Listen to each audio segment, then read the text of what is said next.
Westworld director explains that brain-melting end-of-credits scene. Just when you thought Westworld was done dropping twists about Dolores' identity, yet another host hiding in plain sight, and Easter eggs tucked away in the opening credits, there was one more major reveal waiting after the credits rolled. Did you miss it? Well, we'll wait while you go cue it up. You're going to want to pay attention.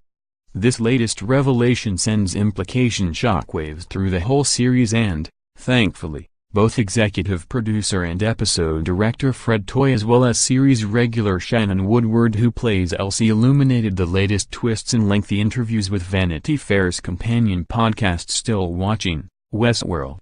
But if you're more of a visual learner, let's let Toye help break it down along with some helpful footage from the season. Where are we? When are we? After the credits roll and Ed Harris's character the Man in Black aka William stumbles out of that elevator he finds himself in a very familiar location. Yes, he's still in my fucking park as he so evocatively puts it.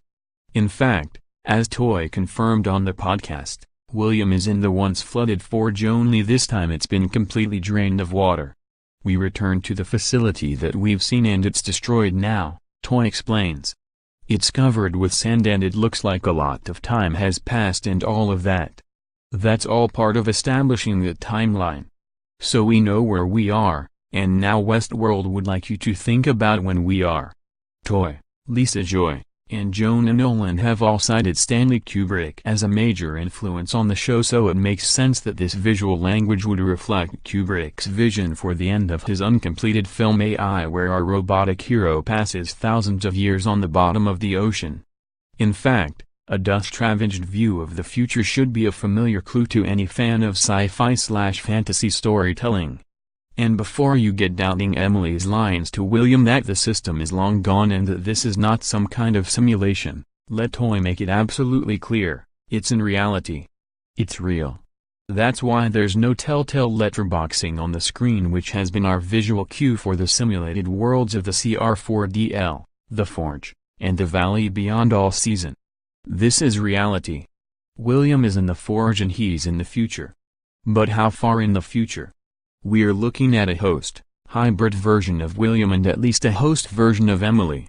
Please note that while there are stylistic similarities between the round room where Jim Delos took his many fidelity tests and the one we see William in here, they are not identical.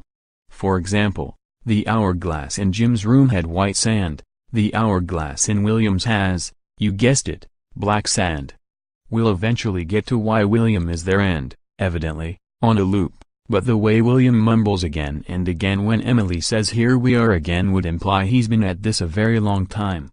Why is Emily there? Emily is there for the same reason Logan was there in the Forge. The Man in Black's future is tied thematically and literally to his daughter the same way Jim Delos in the Forge was fixated on his son. Both of these terrible fathers made choices that led to their children dying. As the Forge version of Logan explains, Delos can't stop looping back to this one moment with his son. This week we learn that the haunting lines Delos recited to Elsie in the hell-esque version of his testing chamber in episode 4 were the very last words his son ever said to him.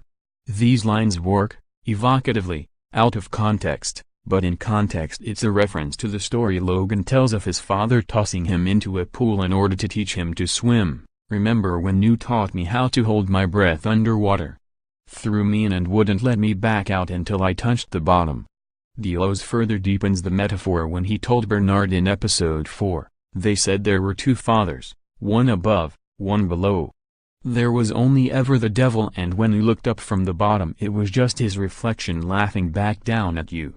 Delos knows he's the devil in this story, and as the Forge version of Logan says, no matter how many millions of pathways he built for Jim, this bad dad always came looping back to one poolside confrontation.